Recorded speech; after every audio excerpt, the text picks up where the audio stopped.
दीनदारों, सबसे पहले इमाम ज़मान नूर मौलाना शाह करीम अल हुसैनी हाज़िर इमाम के मुबारक नाम पर सलवात पढ़िए। अल्लाहुम्मा सल्ली अला मुहम्मद व आले मुहम्मद। हज़रत इमाम आका सुल्तान मोहम्मद शाह सल्लल्लाहु अलैहि ने फरमाया कि जिस तरह इंसान अपनी दौलत की हिफाजत करता है, इसी तरह मोमिन अपने ईमान की हिफाजत करता है। जिस तरह आप अपनी दौलत को संभालते हैं, इसी तरह इस दीन और ईमान को, जो अनमोल चीज़ें हैं, अच्छी तरह संभालना ताकि कोई चोर आकर न ले जाए। अपना ईमान चौराहे पर रख देंगे तो कोई चोर या मुसाफिर ले जाएगा। ज़ंजिबार 4 जुलाई 1899।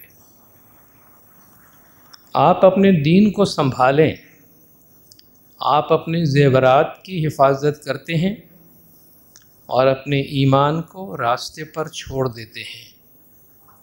इस तरह आपका ईमान दूसरा आदमी लूट लेगा। ज़ंजिबार 20 अगस्त 1899। मौलाना हाज़िर इमाम शाह करीम अल हुसैनी सल्लल्लाहु अलैहि ने मुंबई 27 सितंबर 2013 को फरमाया, As you observe the world around you, you will have seen that today the Ummah, the Muslim world, is stressed by new forces, and these new forces are causing Muslims fight other Muslims, to get involved in theological dialectic which has no purpose, because you cannot win in theological dialectic. You can have your own opinion, but you cannot force that opinion on somebody who does not wish to listen to that opinion. So I say to my spiritual children today, do not wander. We have our traditions. We have our faith. We have the values that we live by. Stay true to those. Practice the faith regularly. And I believe that you will find consistency, happiness, and continuity in practicing the faith which has been traditionally ours. दीनदारों, ये दो फरामीन मैंने आपके सामने पेश किए। इन दोनों के timing में, मुद्दत में 114 साल का फ़र्क है, लेकिन इन दोनों फरमान में जो मैसेज है, उसका जो एसेंस है, आपने देखा होगा, वो सेम है। एक फरमान टाइम के लिहाज से बहुत डायरेक्ट है। मौलाना हाज़िर इमाम के अल्फाज गार्डेड हैं, मगर मैसेज दोनों में बहुत ही वाज़ेह है कि हर मोमिन को अपने ईमान की संभाल करनी चाहिए। अपने ईमान को प्रोटेक्ट करने के लिए कुछ मेजर्स उसको हमेशा लेने चाहिए। शुरू से जब से अल्लाह तबारक व तआला का मैसेज दीन इस्लाम रिवील हुआ है, दीन इस्लाम अपने नेचर में प्लूरलिस्टिक मज़हब रहा, तकसीरियती मज़हब रहा। इस्लाम के आगाज़ से इसमें डिफरेंट इंटरप्रिटेशंस होते रहे हैं और लोगों ने अपने अपने इंटरप्रिटेशन के मुताबिक, अपनी अपनी तशरीह के मुताबिक इस दीन पर अमल किया है। और ये तशरीहात पूरी तारीख़ के दौरान जिस तरह आगे बढ़ी हैं, मौला ने भी अपने फरमान में इनको इर्रिवर्सिबल हिस्टोरिकल रियलिटीज़ कहा कि ये रोल बैक नहीं हो सकते हैं, इनको आप लपेट के वापस माजी में नहीं ले जा सकते हैं, ये वापस नहीं जा सकते हैं, ये आगे जाने वाले होते हैं या ये अपनी जगह पे खड़े रहने वाले होते हैं। आपने ऑब्ज़र्व किया होगा, जो लोग इंटरनेशनल पॉलिटिक्स पे नज़र रखते हैं, अपने इर्द गिर्द के माहौल पे नज़र रखते हैं, इस सन 2000 में मौलाना हाज़िर इमाम ने पाकिस्तान की जमात को भी फरमाया था कि आप अपने इर्द गिर्द के माहौल पे नज़र रखें, आप देखें हालात किस तरह डेवलप हो रहे हैं, वाक़यात किस तरह हो रहे हैं, उनको देखें और आप दानिशमंदी के साथ वाइजली और प्रूडेंटली आप उनके लिए अपने रिस्पॉन्सेस तैयार करें, आप उनके मुताबिक आप रिस्पॉन्ड करें। चंद अशरों से आपने देखा होगा कि पूरे आलम इस्लाम में एक इंटरप्रिटेशन, एक बहुत ही रिजिड, बहुत ही कट्टर किस्म के कंजर्वेटिव और इंतहा पसंदाना इंटरप्रिटेशन को पूरे आलम इस्लाम पर फोर्सफुली किसी न किसी तरह इम्पोज करने की कोशिश की जाती रही है, जिसकी वजह से बहुत से मुस्लिम इंटरप्रिटेशंस डिस्टर्ब हुए हैं। इसमें शियाज़ भी हैं, इसमें सूफ़ीज़ भी हैं, इसमें बरेलवीज़ भी हैं, इसमें लिबरल्स भी हैं, और इसमें इंटेलेक्चुअल्स भी हैं, और इसमें मॉडरेट्स भी हैं। हालिया कुछ सालों में हमने ख़ुद भी तजुर्बा किया कि जब फ़िज़िकल थ्रेट बढ़ जाती है, हमारी सलामती को ख़तरा लाहक होता है, तो हम सिक्योरिटी के, फ़िज़िकल सिक्योरिटी के बहुत एक्स्ट्रा मेजर्स लेते हैं। हम मैक्सिमम सिक्योरिटी अपने आप को, अपने ख़ानदान को, अपनी जमात को, अपनी सोसाइटी को प्रोवाइड करने की कोशिश करते हैं। बिल्कुल इसी तरीके से ईमान को भी ख़तरात होते हैं, अक़ीदे को भी ख़तरा होता है, अक़ीदे को भी थ्रेट होता है।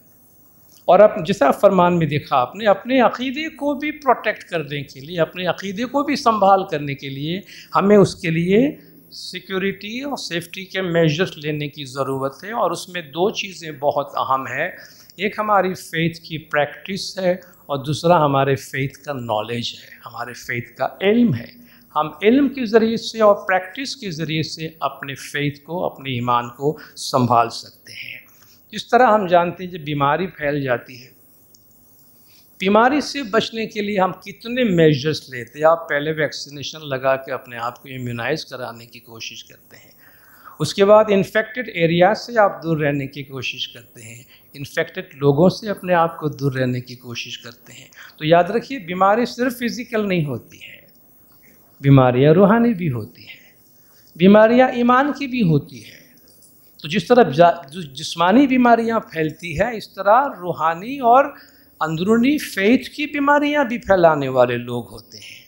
अल्लाह ने फरमाया फ़ी क़ुलूबिहिम मरदुन फ़ज़ादहुमुल्लाहु मरदा, उनके दिलों में बीमारी है, अल्लाह ने उनकी बीमारी को और भी बढ़ा दी है।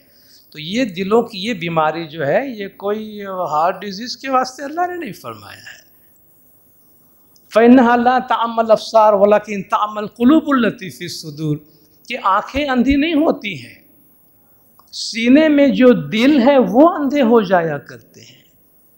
तो आप देखें, अल्लाह बातनी बीमारी का जिक्र करता है और बातनी बीमारी भी फैलाने वाले लोग होते हैं। तो जिस तरह हम अपने आप को ज़ाहिरी बीमारी और बीमारी वाले एरिया और इन्फेक्टेड लोगों से अपने आप को बचाते हैं, इस तरह बातनी बीमारी जिससे हमारे फ़ेथ को ख़तरा पहुंच सकता है, ऐसे ग्रुप से, ऐसे लोगों से, ऐसे डिस्कशन से, ऐसी बातों से अपने आप को प्रोटेक्ट करने की ज़रूरत है। हम में से हर एक की अपनी एक पर्सनल लाइफ है, हमारे एक सर्कल है, एक लक्ष्मण रेखा है हम सबकी ज़िंदगी का, कि जिसको हम किसी को भी क्रॉस नहीं करने देते हैं। आपका कितना भी अजीज़ दोस्त हो, आप सर्टेन चीज़ें उसके साथ भी डिस्कस नहीं करेंगे। आपकी फैमिली लाइफ है, आपका वेल्थ है, आपके बिजनेस है फॉर एग्ज़ाम्पल, या आपके पर्सनल रिलेशनशिप है, आपकी इंटीमेट रिलेशनशिप है, ये चीज़ें आप सोशल मीडिया पे डिस्कस नहीं करते हैं ना, ये चीज़ें आप आम सरेआम डिस्कस नहीं करते हैं ना, इनको तो आप क्लोज रखते हैं अपने हार्ट से। तो फिर मौला ने फरमाया, ईमान, फेथ जो बहुत ही ज़्यादा कीमती, हमारी सबसे ज़्यादा कीमती चीज़ है, उसको हम हाईवे पे क्यों छोड़ देते हैं? हम सोशल मीडिया पे उस पर डिस्कस कर रहे हैं, हम हर जगह उस पर बहस। इमाम ने फरमाया थियोलॉजिकल डायलेक्टिक में इन्वॉल्व हम नहीं होंगे, we don't want to get involve into that. मजहबी बहस व मुबाहिसे में हम इन्वॉल्व नहीं होंगे। मौलाना ने फरमाया क्योंकि इसका कोई अंत नहीं आता, इसमें आप जीत नहीं सकते हैं, इसमें दिल आज़ारी होती है। तो हम अपनी ये इंतहाई प्राइवेट, और इमाम ने फरमाया फेथ एक private personal individual relationship between God and man है। ये हमारी बहुत ही प्राइवेट चीज़ है। तो हम किस तरह इस प्राइवेट चीज़ को बिल्कुल ओपनली सब जगह डिस्कस करते हैं। आपकी प्राइवेट चीज़ों को आप पब्लिक को एक्सेस नहीं देते हैं ना। हमारी प्राइवेट चीज़ों पे हम लोगों को आने नहीं देते, एक्सेस नहीं देते उनको। हमने हमारे फेथ का एक्सेस इतना ओपन क्यों रखा हुआ है?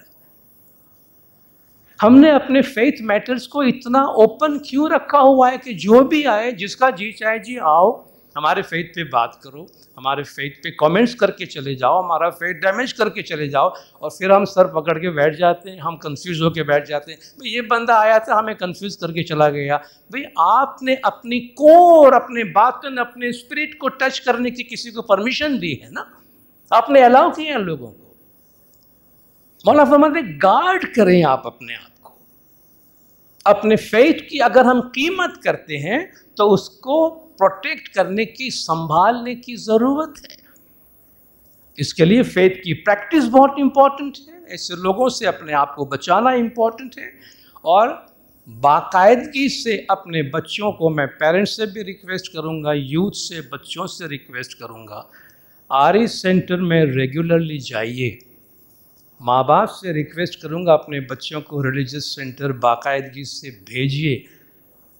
कोई भी बहाने से अपने बच्चे को नाइट स्कूल से दूर मत रखिए। एक दफ़ा अगर आपके बच्चे मजहबी तालीम से महरूम रहे तो वो अपनी पहचान, शनाख्त के बारे में कंफ्यूज्ड रहेंगे। और हमारी आइडेंटिटी, हमारी पहचान हमारी सबसे बड़ी कीमती चीज़ है। अगर उसके बारे में भी हम कंफ्यूज्ड रहें तो हमारी ज़िंदगी से खुशी ख़त्म हो जाएगी। गोल्डन जुबली के मौके पर मौलाना हज़रत इमाम ने फरमाया था कि हमारे फेथ की बहुत सी अहम चीज़ों के जो खुलासे हैं वो सेकेंडरी सिलेबस के ज़रिए से जो कि आने वाला है वो जमात को दिया जाएगा। और ये सेकेंडरी सिलेबस के फेथ एंड प्रैक्टिसेस का मटेरियल अभी आना शुरू हुए हैं, हमारे बच्चों को वो दिया जा रहा है। ये वेल रिसर्च्ड और वेल प्रेजेंटेड डॉक्यूमेंट्स है। मैं आपको यकीन दिलाता हूँ बच्चे पढ़ेंगे, आप लोग भी उसका मुताला करें, हमें बहुत ज़्यादा खुशी और कॉन्फिडेंस हासिल होगा शिया इमाम इस्माइली आइडेंटिटी पर। लेकिन अगर हम इतनी सी मेहनत भी नहीं करेंगे, प्रैक्टिस से और नॉलेज से अगर हम अपने आप को स्ट्रॉन्ग नहीं करेंगे तो हमारे लिए अपने फेथ के साथ ज़िंदगी गुजारना, फेथ के स्ट्रेंथ के साथ डिफ़िकल्ट होता जाएगा। क्योंकि मुझे माफ़ कीजिएगा मैं ये वर्ड इस्तेमाल करता हूँ, फेथ की प्रैक्टिस के मामले में हम एक हॉस्टाइल इन्वायरमेंट में ज़िंदगी गुजार रहे हैं। फेथ के प्रैक्टिस के मामले में हम एक हॉस्टाइल इन्वायरमेंट में ज़िंदगी गुजार रहे हैं। हमारे आसपास जो कुछ हो रहा है उससे हमारे फेथ को, हमारे ही नहीं बहुत से लोग डिस्टर्ब है, आप जानते हैं।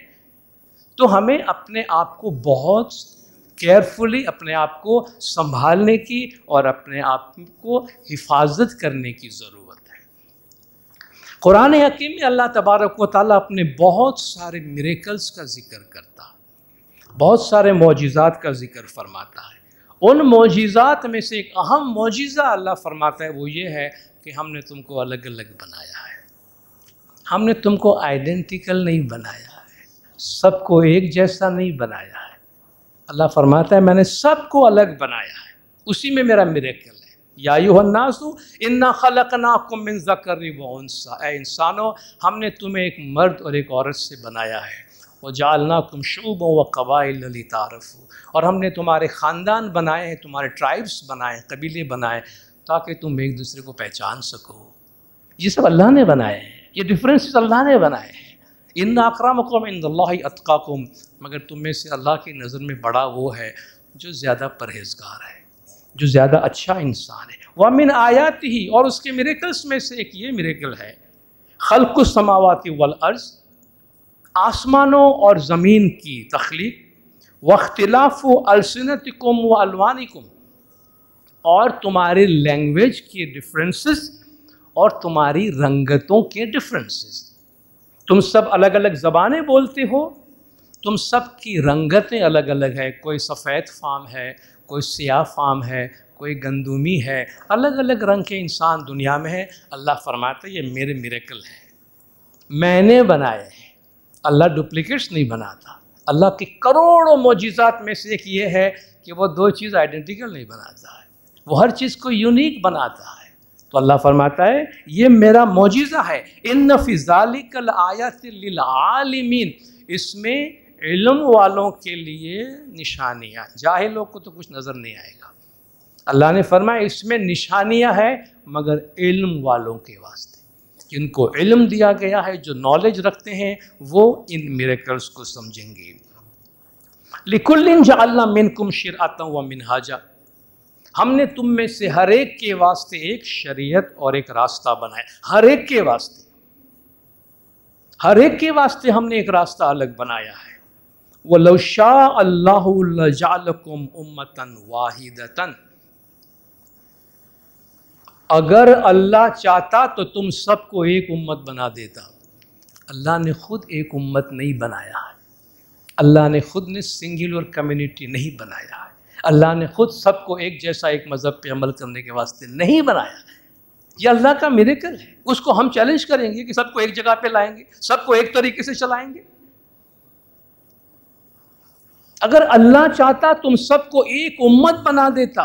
वलाकिन लियब्लुवकुम फीमा आताकल्लाह, बल्कि अल्लाह ये चाहता है कि जिसको उसने जो कुछ दिया है उसमें तुम्हारी आजमाइश की जाए। तो जिसको जो कुछ दिया गया है अल्लाह उसी के मुताबिक उसको ट्राई करेगा। फस्तबिकुल खैरात, तुम एक दूसरे से आगे बढ़ने की कोशिश करो, नेकियों में, नेकी करने में एक दूसरे से आगे बढ़ने की कोशिश करो। इलल्लाहि मर्जिउकुम जमीआ, तुम में से सबको अल्लाह के पास वापस लौटना है। फयुनब्बिउकुम बिमा कुंतुम फी तख्तलिफून, फिर तुम लोगों का जिन जिन चीज़ों में डिफरेंसेस है अल्लाह फरमाते हैं उसका फ़ैसला मैं तुमको बताऊंगा, उसका खुलासा मैं तुम्हें कर दूंगा, मगर तुम अपना काम किए जाओ। अल्लाह ने जो दीन हमें दिया है उस दीन के बारे में एक दो इम्पॉर्टेंट क्वालिटीज़ हमेशा याद रखिए। जब लोग कोशिश करते हैं हमारे फेथ के बारे में बात करने की, कोई आइडिया, कोई इंटरप्रिटेशन हमारे थॉट्स में ज़बरदस्ती इम्पोज करने की कोशिश करते हैं। देखिए दीनदारों, ये हमारी अपनी डिग्निटी का सवाल है, ये हमारे सेल्फ रिस्पेक्ट का सवाल है। जब तक आप किसी को एक्सेस नहीं देंगे कोई हमारे फेथ को एक्सेस कर नहीं सकता है ज़बरदस्ती। एक डिग्निफाइड वे होता है कि सॉरी भाई इस मैटर पे मैं बात नहीं करता, ये मेरे लिए बहुत ही पर्सनल और बहुत ही इंटीमेट है, I don't talk on faith, ख़त्म हो गई बात ना। जिस तरह आप बहुत सी प्राइवेट चीज़ों के बारे में कहें सॉरी ये मेरा पर्सनल मामला है, I don't want to talk on that, तो फेथ हमारा पर्सनल मैटर है, तो इसमें कोई जबर नहीं है, कोई ज़बरदस्ती नहीं है, और इसमें कोई हमें ज़बरदस्ती एक्सेस नहीं कर सकता। मौलाना हज़रत इमाम सल्लल्लाहु अलैहि ने अपने एक फरमान में फरमाया था कि ईगोसेंट्रिसिटी अदरवाइज़ कोई अच्छा लफ्ज़ नहीं है, अच्छी बात नहीं है। ख़ुद पसंदी यानी अपने आप को ज़्यादा इम्पोर्टेंस देना, ईगोसेंट्रिसिटी। मौला फरमाते सबको लोगों को मिल के रहना चाहिए, लेकिन मौला ने फरमाया हमारे वैल्यूज़ और हमारे एथिक पे अमल करने के लिए ईगोसेंट्रिक होना अच्छी बात है।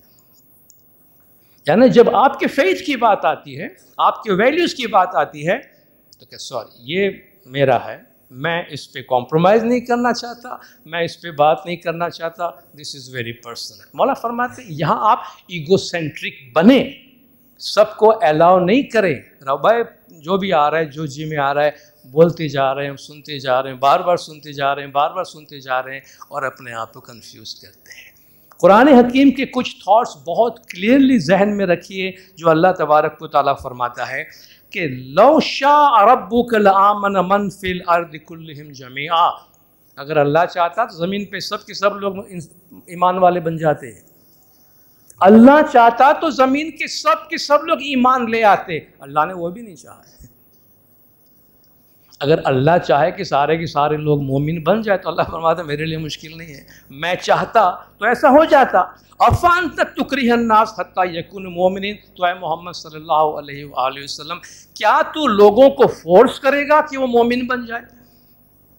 नबी साहब से पूछा गया कि क्या तू लोगों को फोर्स करेगा कि मोमिन बन जाए? अगर मैं चाहता तो सब मोमिन बन जाते, तो तुम्हारा काम फोर्स करना नहीं है। वमा अला रसूल इल्लल बलाग, रसूल का काम है पैगाम पहुंचा दे, पैगंबर का काम है मैसेज पहुंचा दे। अल्लाह फरमाता है कि वमा कान अली नफ्सिन अन तुमिना इल्ला बिइज़्निल्लाह, अल्लाह के हुक्म के बगैर कोई मोमिन नहीं बन सकता है। तो तू ज़बरदस्ती या फोर्स करके किसी को मोमिन बनाने की कोशिश ना कर। ला इकराह फिद्दीन, ये सेंटेंस छोटा सा, कुरान छोटी सी आयत है, बहुत लंबी नहीं है। ला इकराह फिद्दीन, there is no compulsion in religion, there is no force in religion. मज़हब में कोई जबर नहीं है, मज़हब में कोई ज़बरदस्ती नहीं है। इतना तो हम याद रख सकते हैं कि कोई आपको मज़हब की बहस करने पर भी ज़बरदस्ती नहीं कर सकता है और मज़हब पे अमल करने पर भी ज़बरदस्ती नहीं कर सकता। ये कुरान के अहकाम के ख़िलाफ़ है। हुज़ूर अकरम को फरमाया फ़ज़क्किर इन्नमा अंत मुज़क्किर, remind them, you are only reminder. आप उनको याद दिला दीजिए, आपका काम याद दिलाना है।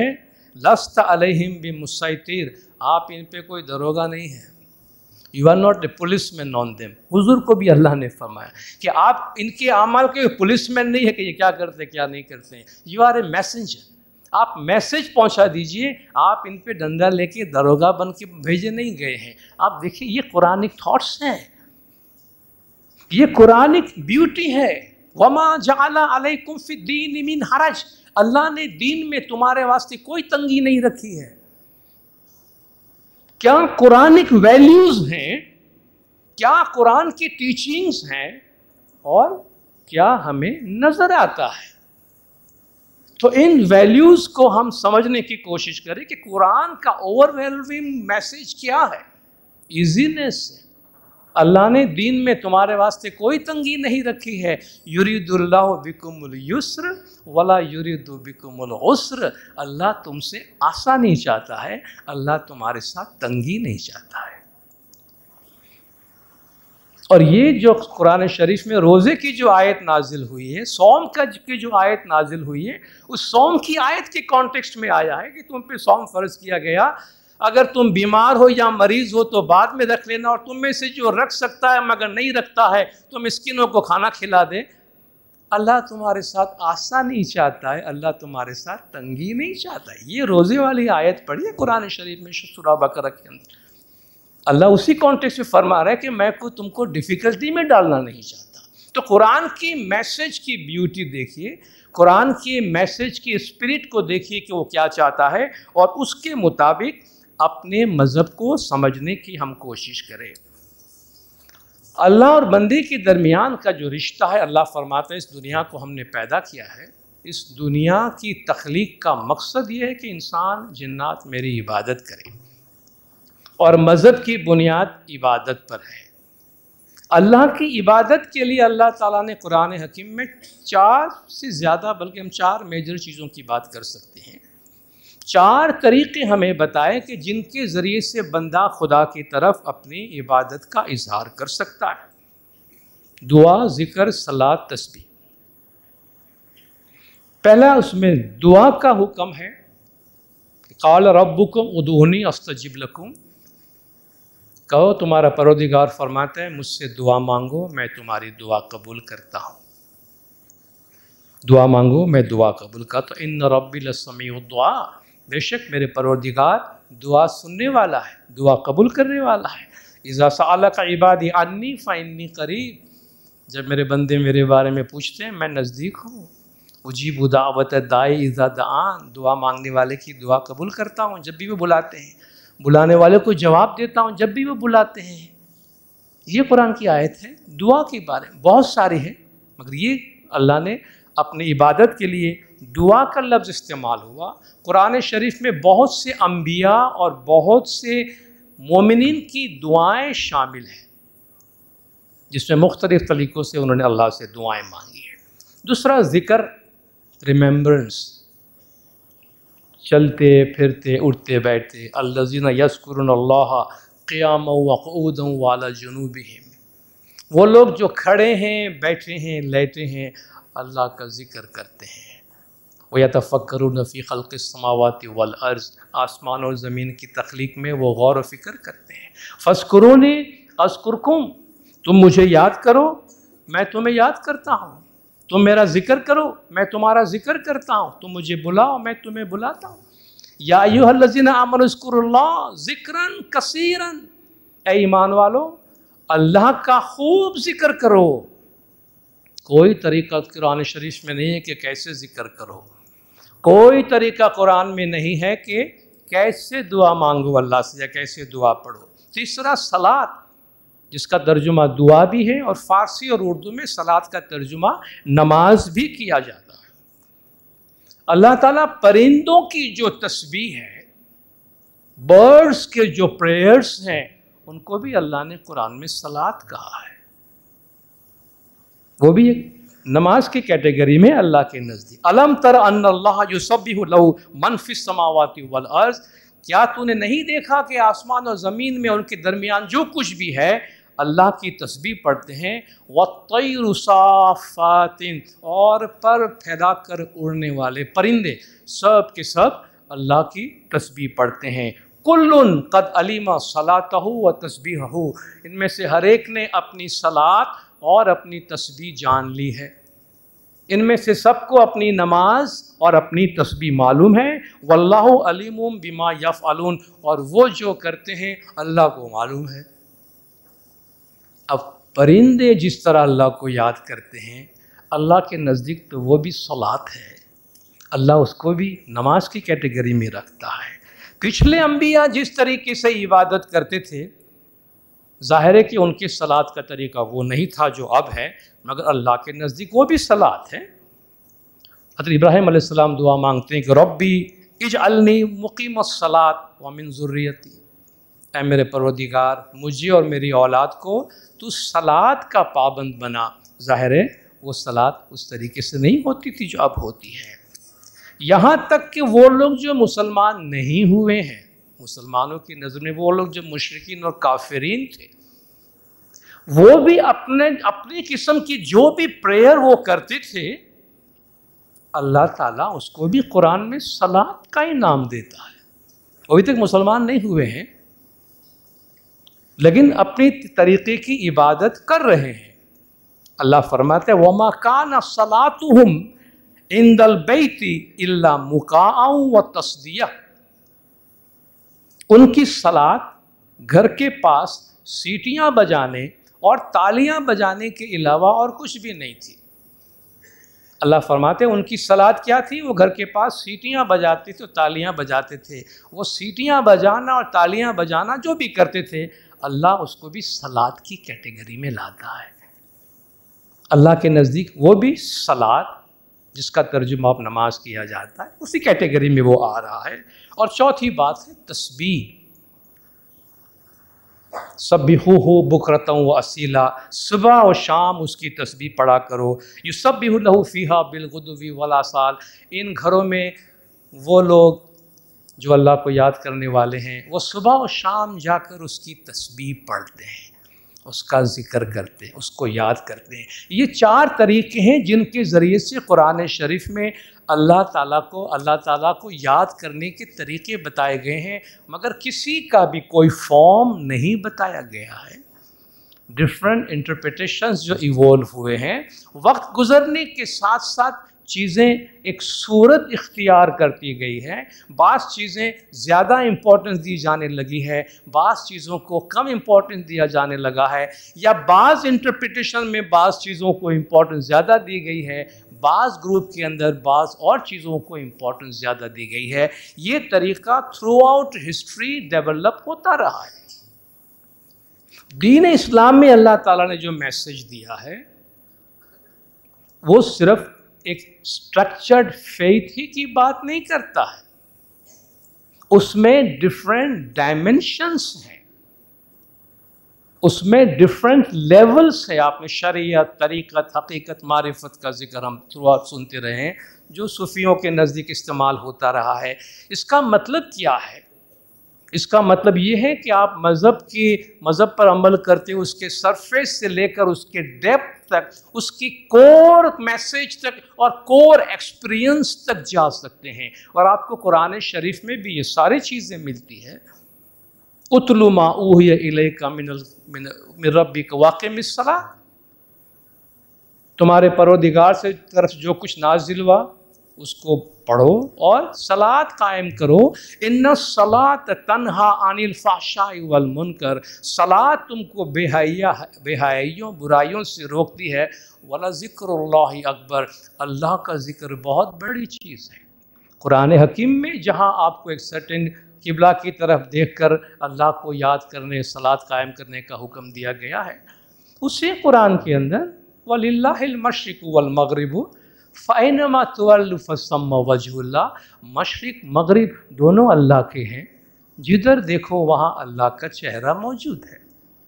ये और डायमेंशन है, ये कॉन्ट्राडिक्शन नहीं है, ये कॉन्ट्राडिक्शन नहीं, इसमें कंसिस्टेंसी है कि वो डिफरेंट लेवल की बात की गई है।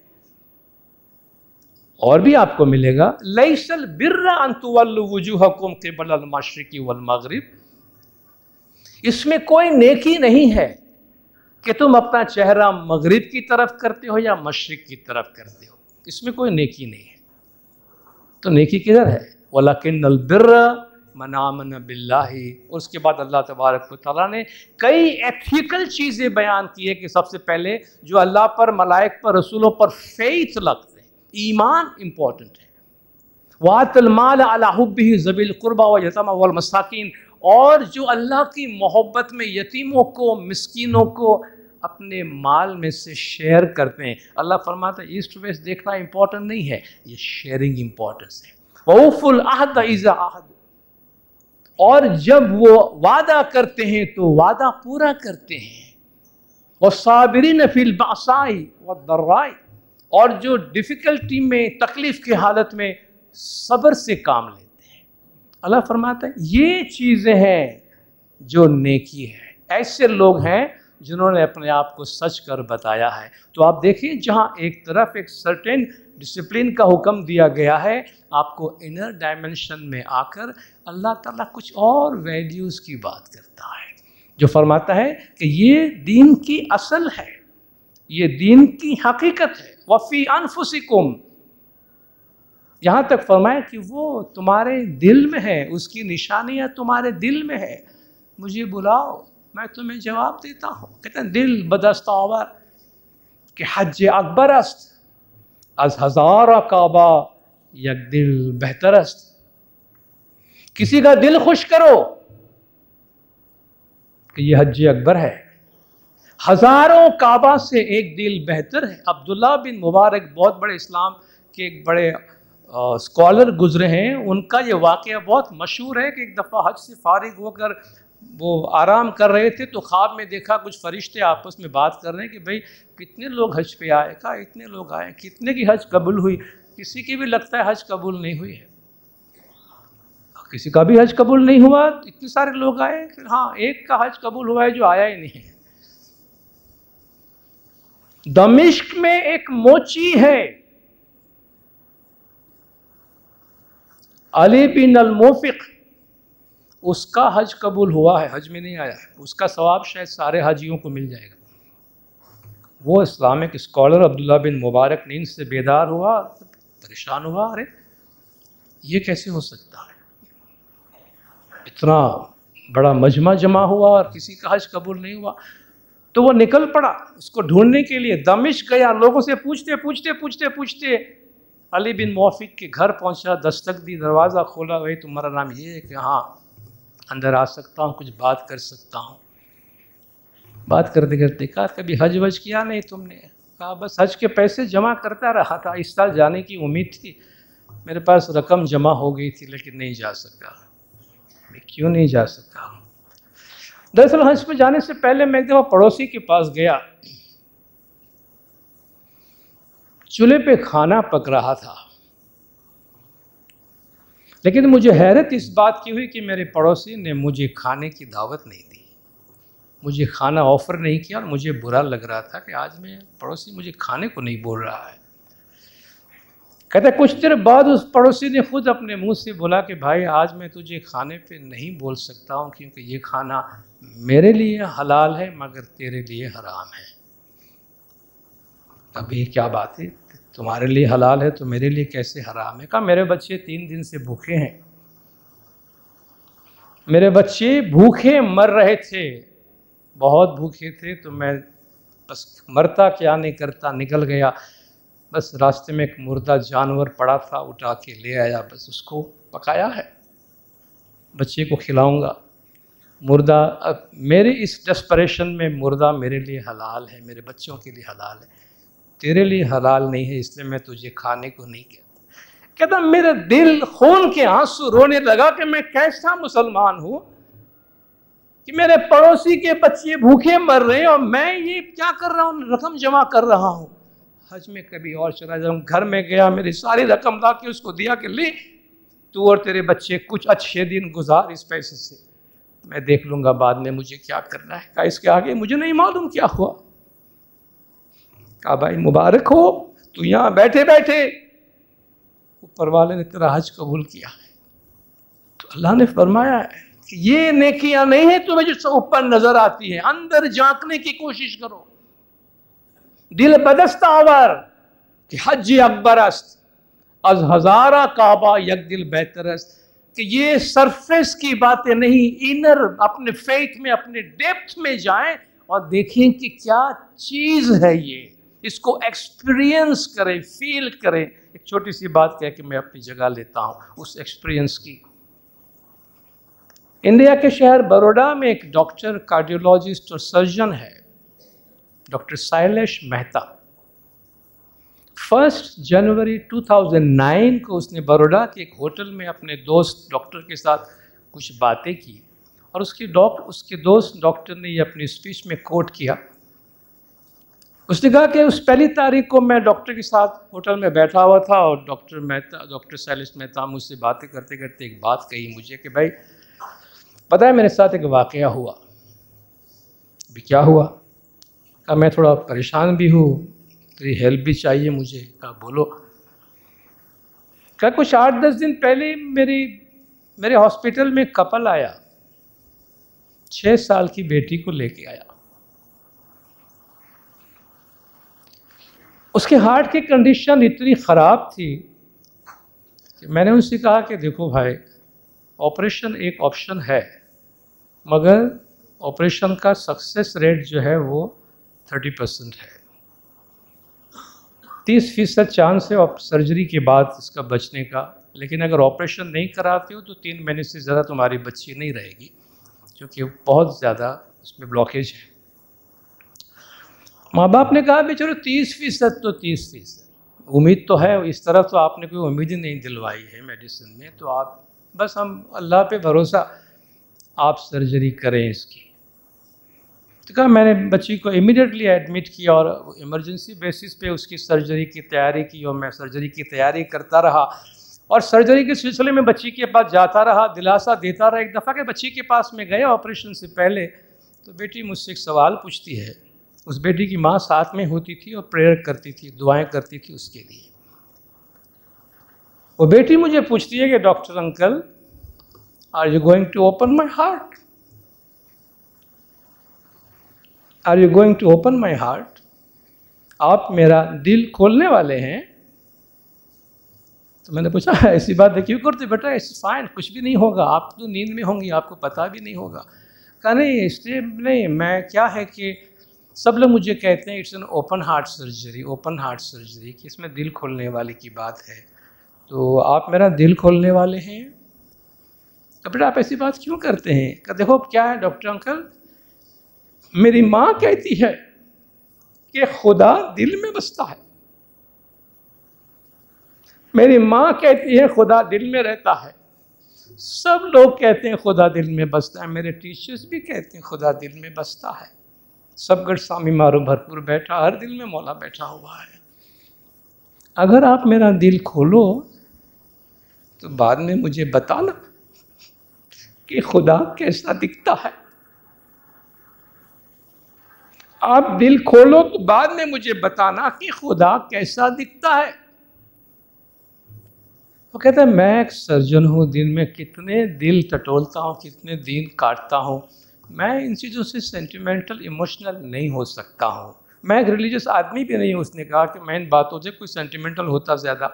मैंने बच्ची को दिलासा दिया, ऑपरेशन के लिए ले गया और मैं ऑपरेशन शुरू किया। मैंने कहते half an hour 45 minutes down the operation, उसने कहा कि मैंने रियलाइज़ किया कि ऑपरेशन फेल हो गया, कि किसी भी सूरत उसके हार्ट में ब्लड नहीं आ रहा था।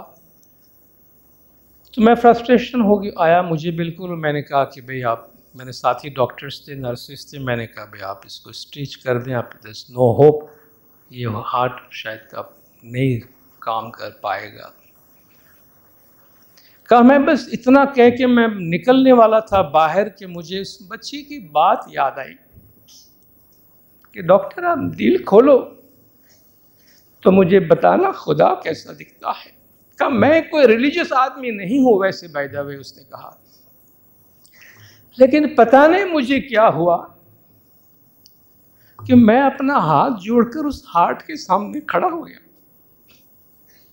कि गॉड, खुदा, जैसे कि ये बच्ची मानती है और लोग इसको कहते हैं कि तू दिल में बसता है, मेरे आंखों से आंसू आ गए। कहा मुझे कुछ नजर नहीं आ रहा था। मैंने नर्स से कहा कि भाई मेरे ग्लासेस और मेरी आंखें साफ करो, चूंकि वो ग्लव्स में थे, कि अगर तू दिल में बसता है जैसा कि ये लड़की मानती है तो प्लीज इसको बचा ले।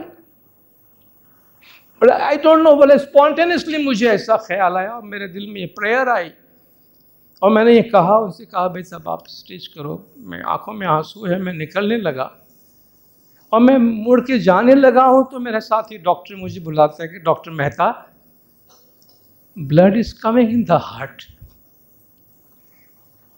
कि डॉक्टर दिल में ब्लड आना शुरू हुआ है। It was a miracle. कब मैं नहीं मान रहा था, कब मैं खुदा के सामने हार गया था कि खुदाया आज तक की मेरी एजुकेशन और मेरे 40-45 साल का जो तजुर्बा है आज फेल हो गया है, मैं इस बच्ची को नहीं बचा सका हूँ, तू कुछ कर सकता है तो करना। उसके बाद फिर से मैंने काम शुरू किया, 4.5 घंटे का और ऑपरेशन किया, उस बच्ची के सारे दिल को क्लीन किया। उसका एक बहुत ही तंदुरुस्त दिल उस बच्ची के पास है अभी, अगर कोई और मेजर प्रॉब्लम नहीं हुआ तो she is going to live for about 60 years का, 60 साल वो लड़की जिंदा रह सकती है। कहा इस वाक़ये ने मुझे मैच्योर कर दिया है, डॉक्टर कहता है 6 साल की लड़की ने मुझे कल्चर्ड कर दिया, मुझे इंसान बना दिया है। कब मैं किसी हॉस्पिटल में कभी इमरजेंसी में जाता हूँ या ऑपरेशन के लिए जाता हूँ तो पहले ऊपर वाले को याद करता हूँ, फिर अपना काम शुरू करता हूँ। कहा उसने मुझे बदल दिया है, लेकिन कहा मेरे सामने एक डायलेमा है, मेरे सामने एक प्रॉब्लम है। बच्ची अभी रिकवर हो रही है, वो मुझे पूछने वाली है जब बोलना शुरू करेगी कि खुदा कैसा दिखता है, खुदा कैसा दिखता है, मैं इसको क्या जवाब दूँ। कब मैंने तो एनीवे जो मुझे तजुर्बा करना था मैंने किया, अब मैं इससे क्या समझाऊँ। उसका दोस्त कहता है कि डॉक्टर डोंट वरी, फिक्र नहीं करो, just tell the girl God can not be seen, he can be felt and experienced. बेटा खुदा दिखता नहीं है, खुदा को महसूस किया जाता है, खुदा को एक्सपीरियंस किया जाता है। ये मज़हब की का कोर वैल्यू है, ये वो कोर वैल्यू है। जब हम बच्चे को सिखाते हैं, आप देखें माँ की टीचिंग, टीचर्स की टीचिंग है 6 साल के बच्चे के दिल में क्या कन्विक्शन डालती है। मगर ये चीज़ें कहाँ से आती हैं? तालीम से आती है, टीचिंग से आती है, प्रैक्टिस से आती है। फेथ को वैल्यू करना हमारे हाथ में है। A value is value when its value is valued. A value is value when its value is valued. एक कीमती चीज़ उस वक्त कीमती है जब आप उसकी कीमत की कदर करते हैं। अगर आप उस कीमती चीज़ की कदर नहीं करते हैं तो उसकी कोई वैल्यू नहीं है। तो आज के इस प्रेजेंटेशन का, इस वाज का मेरा यही पैगाम और यही मैसेज है। इस बहुत ही कीमती चीज़ को हम संभालें और उसको संभालने के लिए हमें खुद को मेहनत करनी पड़ेगी। हमारी अपनी कमिटमेंट इसके लिए बहुत ज़रूरी है। मौलाना शाह करीमुल हुसैन हाज़िर इमाम हम सबको सिरात मुस्तकीम पर कायम रखे, मौला के जमात के तमाम गुनाह माफ़ करे, सबकी नेक उम्मीदें पूरी करे, ईमान दीदार नसीब करे। सलवात पढ़े दिनदार। अल्लाहुम्मा सल्ली अला मुहम्मद व आले